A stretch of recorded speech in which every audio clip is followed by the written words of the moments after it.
Bom dia, sejam muito bem-vindos ao meu doutor. Você já parou para pensar em como pequenas reações do seu corpo, como a coceira persistente, o nariz congestionado, ou até mesmo uma crise de asma, podem ser sinais de que sua imunidade está pedindo socorro? Hoje, para esclarecer como cuidar da nossa saúde imunológica e evitar transtornos relacionados a alergias, recebemos a doutora Paula Rolo, alergista e imunologista, formada pela USP, especialista em alergia e imunologia pela ASBAI e doutoranda pela mesma universidade. Doutora Paula, é um prazer recebê-la hoje aqui no nosso programa para tratar dessas questões tão importantes. O prazer é todo meu, doutor. Doutora Paula, é um prazer recebê-la aqui no nosso programa para tratar desse assunto tão importante, principalmente nessa época de sazonalidade respiratória, de problemas que estão afetando as nossas crianças. O prazer é todo meu, eu que agradeço falar desse assunto que eu amo, a alergia e imunologia, e poder informar um pouco a população. Muito bem. Doutora Paula, muita gente acredita que ter alergias é algo genético, né? Mas isso sempre se confirma. Existem hábitos alimentares, hábitos sociais, esportivos, que podem levar ao longo do tempo, ao longo da vida, a desenvolver alergias? Nós temos sim uma predisposição genética para essas doenças alérgicas, então geralmente quando os pais têm rinite, asma, dermatite atópica, mais chance do filho também ter essas alergias.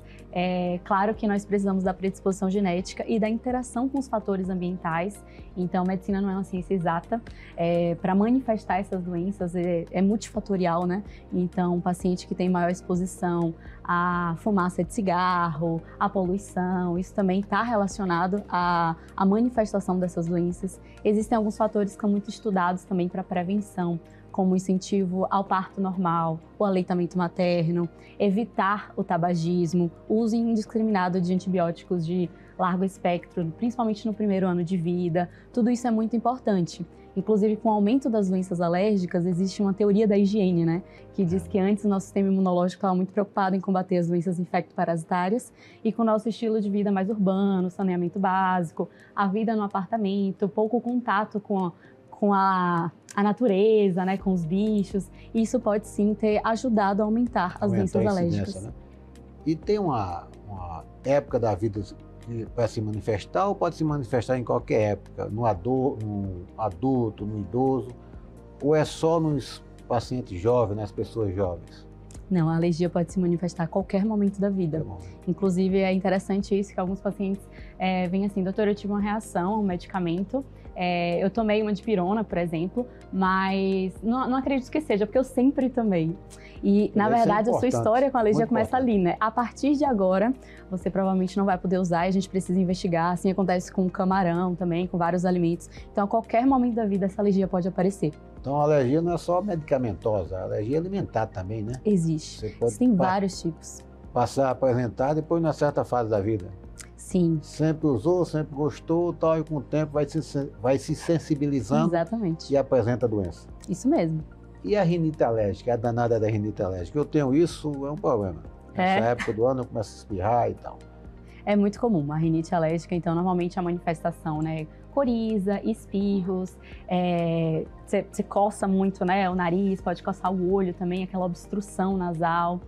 A rinite ela pode ser alérgica ou não alérgica, né? No caso de uma rinite alérgica, nós temos alguns cuidados, né? Claro que o tratamento medicamentoso ele vai ser guiado pelo médico, especialista, para te orientar exatamente qual é o seu tratamento, mas nós temos alguns controles que nós podemos fazer antes até de usar a medicação, como o controle ambiental, que é esse controle com o ambiente para evitar a exposição ao alérgeno. Em caso você já sabe que tem alergia a determinadas coisas, você mesmo já faz o controle. Normalmente o paciente traz essa informação. Se eu faço uma faxina em casa, eu pioro. Se eu uso uma roupa que está guardada há muito tempo, se eu brinco com o meu cachorro. Um local muito gelado. Isso, na época da primavera, né? Então ali a estação polínica pode piorar. Então, evitar o contato, essa exposição com o alérgeno, aquilo que causa alergia é muito importante, né? Não ter tapete, cortina, bicho de pelúcia. Na hora de limpar a casa, não varrer, passar o aspirador, passar pano. Como fazer a diferença entre a rinite alérgica e a viral, na época de infecções virais? Sim, é interessante. Os sintomas são praticamente os mesmos, né? Normalmente, assim, se a pessoa tem um vírus, ela pode ter alguma manifestação mais sistêmica, né? Então, uma dor no corpo, pode ter uma dor de cabeça, pode até ter febre, a depender do caso. O quadro é mais intenso. Pode ser mais intenso. No caso de uma rinite alérgica, a gente tem muito esse contato, né? Então, teve um desencadeante, então pode ser ele irritativo, a fumaça do cigarro, a mudança da temperatura, esse período mais seco, frio, né? Ou até, como eu falei, né? Fui para um ambiente que estava muito empoeirado, varri a casa, e aí desencadeou esses meus sintomas. Outra questão que acomete muitas pessoas, eu sou clínico também, de vez em quando a gente pegava essas situações no consultório, no pronto-socorro, aquela paciente que tinha crise, voltava, medicava, não melhorava, a gente tinha que internar, é a dermatite atópica, né? Sim, dermatite atópica afeta muito a qualidade de vida dos pacientes. Pode ser um processo simples ali que você medica com qualquer antialérgico, mas às vezes você precisa internar o paciente porque fica refratário, não responde ao tratamento, né? Isso. A dermatite atópica, na verdade, é uma alteração da barreira da pele, né? Então, os pacientes, eles têm a manifestação, geralmente, uma pele mais seca, que coça bastante, vermelha, pode descamar. Normalmente, os adultos apresentam essas lesões mais em dobras, né? Dobra do braço, atrás do joelho. A gente tenta, inicialmente, se é uma dermatite atópica leve, a gente pode fazer o tratamento tópico, ou seja, o tratamento no local, né? A gente tem alguns pilares para o tratamento da dermatite atópica. O primeiro deles é a hidratação da pele. Assim, é uma coisa fundamental, então, orientar o paciente como hidratar a pele, hidratar do jeito correto, com o hidratante adequado, controlar essa inflamação. Às vezes nós precisamos passar pomadas, né? Até melhor até do que usar o corticoide via oral, porque pode ter um rebote. Então, só isso tem que ser guiado pelo médico mesmo. Controlar a coceira, que afeta muito o sono, a qualidade de vida. E os fatores irritantes, que isso é meio pessoal também, né? O suor é irritante, o tempo seco, ácaros, aeroalérgenos podem ser irritantes também para alguns pacientes. Paulo, e a intensidade do quadro da rinite alérgica, da dermatite atópica é mais intensa no adulto, no idoso, no jovem? Depende da intensidade da exposição, do tipo de fator que desencadeia? Como é que é isso? Sim, depende. Na verdade, o início dessa doença é mais comum, principalmente a dermatite atópica, é mais comum que seja na infância, mas existe sim a dermatite atópica com início na idade adulta. A asma, existe aqueles 2 picos assim, de incidência, então é comum o paciente ficar chiando na infância, ter falta de ar, tosse, melhorar ali perto da puberdade e na idade adulta voltar a piorar. Então, depende muito aí de quando começou, de qual doença a gente está falando. No caso de uma alergia alimentar, depende também do alimento, é mais comum que a criança tenha alergia a leite, ovo. O adulto é mais comum que tenha alergia a amendoim, a frutos do mar, ou medicamentos também. Então, na realidade, tem vários fatores que levam a isso, né? Não Sim. é só um fator isolado. Com relação às crises asmáticas, o que desencadeiam com mais frequência? É a mudança do clima, porque se refere muito, esfriou essa época mais chuvosa e tal, e vem né? E a época seca protege as crises asmáticas? Depende. Na verdade, assim, é importante primeiro a gente falar o que é asma, né? Porque alguns pacientes acham que a pessoa asmática é aquela que não consegue respirar, que não sai de casa, que não anda direito, que está usando oxigênio. E não é bem assim. A gente tem, inclusive, o paciente que tem asma e fica ali naquele degrau 1 e 2 de tratamento, que usa a bombinha inalatória só se necessário, então nem usa contínuo, consegue fazer atividade física, tem uma vida normal. E é importante também falar que existe uma asma que se manifesta apenas com tosse. Então, a pessoa pode ter asma e a única manifestação, o único sintoma a ser a tosse. Normalmente, nós temos 4 sintomas principais, né? Tosse, chiado, falta de ar e sensação de aperto no peito. É importante saber, diagnosticar, tratar para manter, né, ali o paciente sem crise, mas alguns desencadeantes principais podem ser a mudança de temperatura, o tempo seco, frio, poluentes, né, fumaça de cigarro, o tabagismo. A gente tem também a questão dos aeroalérgenos, coisas que causam alergia pelo ar, como eu já falei, ácaros, pólen, né? Infecções são muito importantes para o desencadeamento de crise. Ela é mais frequente à noite ou durante o dia? Normalmente a piora se dá ali no final do dia para o início da manhã por conta do cortisol, o corticoide que a gente produz, né? Então normalmente a gente tem esse pico, a liberação do corticoide no início da manhã, e aí quando tá o menor nível de corticoide no nosso sangue é quando geralmente piora, então o paciente geralmente sente isso, né? No final da tarde ali as doenças começam a piorar. E as alergias alimentares? Leva a sintomas gastrointestinais, diarreias, vômitos, mas pode vir junto com lesões no corpo, com aqueles rachos cutâneos, aquelas urticárias? Sim. Aí é fácil de fazer o diagnóstico, né? Então assim, às vezes é muito clássico, às vezes confunde sim. Primeiro porque há uma confusão que existe entre intolerância e alergia, né?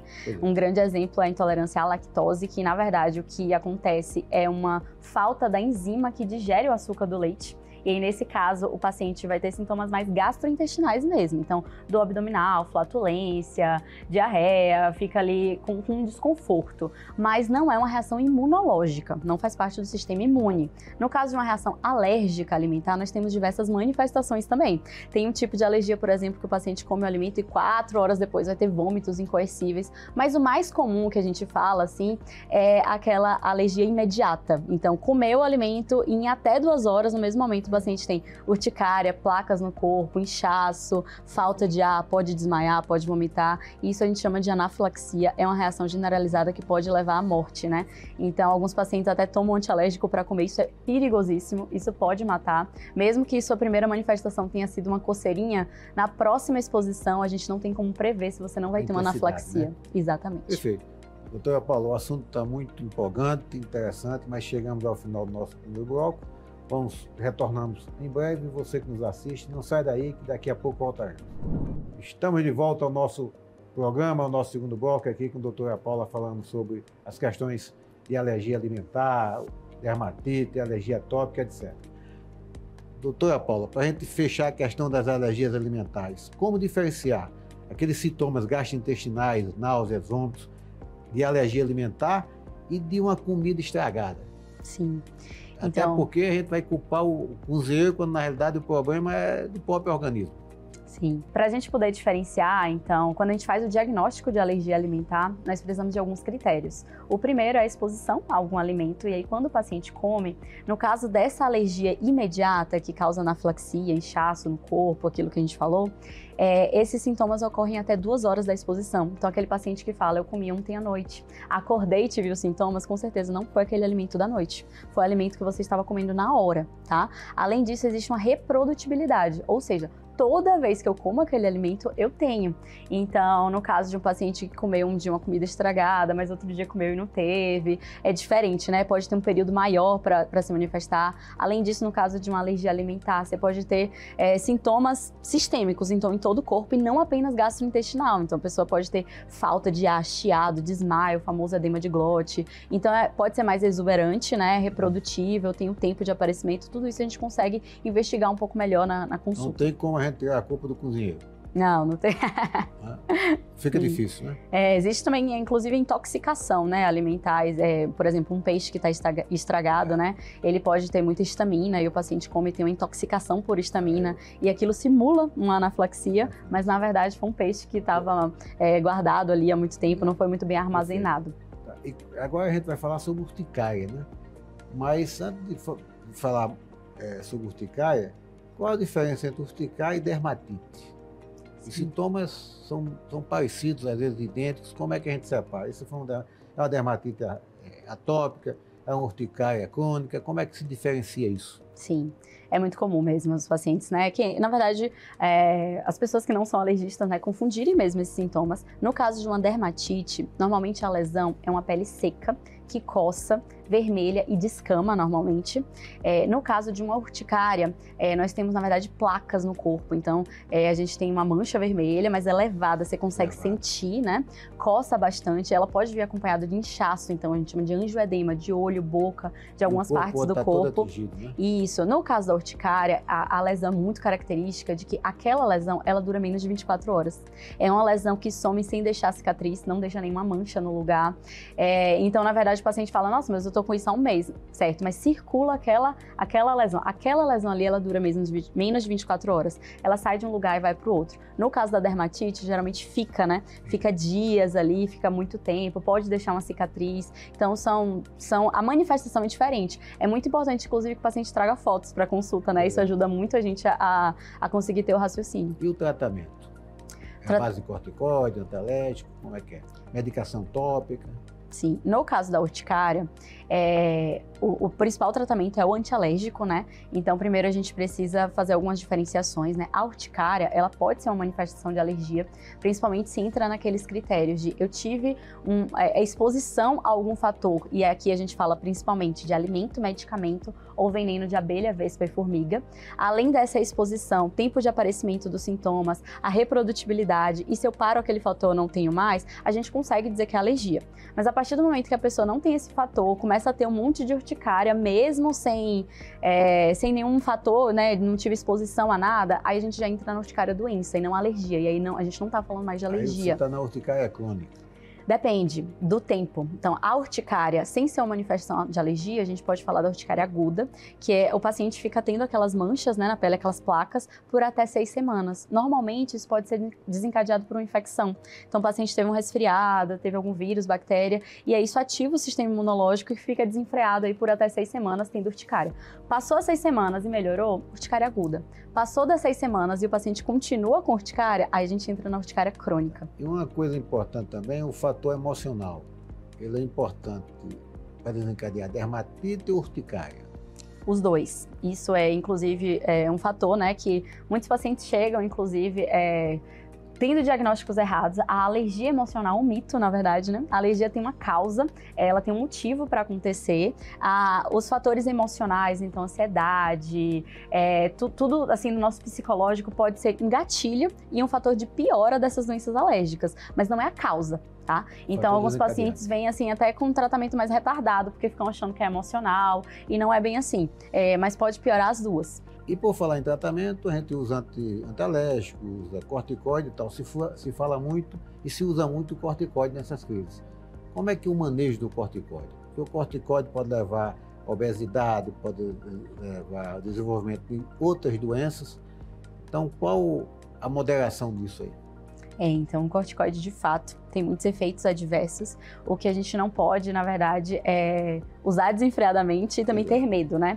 Então, principalmente se a gente usa o corticoide cronicamente, altas doses, sem orientação médica, isso pode trazer muitos malefícios para a saúde do paciente. Mas se orientado, assim, se o paciente for orientado a usar de forma correta, a dose certa, do jeito certo, o corticoide pode ser benéfico. Por exemplo, o paciente asmático, o corticoide inalatório, ele tem o seu valor, ele tem o papel no tratamento da doença. Para o paciente que tem dermatite, né, a pomada de corticoide, usada do jeito certo, ela pode ajudar. O paciente que tem rinite, a gente pode usar sprays de corticoide nasal, que isso também ajuda. Então, o grande fator aqui é a gente ter a orientação médica, o tratamento adequado, o jeito certo de usar o corticoide. E o uso crônico, a gente sabe exatamente o tempo que isso pode ser considerado crônico, né? Não é um tratamento ali que leva 5, 6, 7 dias que vai trazer esse sintoma, né? Exato. Nos quadros mais leves, mais moderados, não dura isso tudo, né?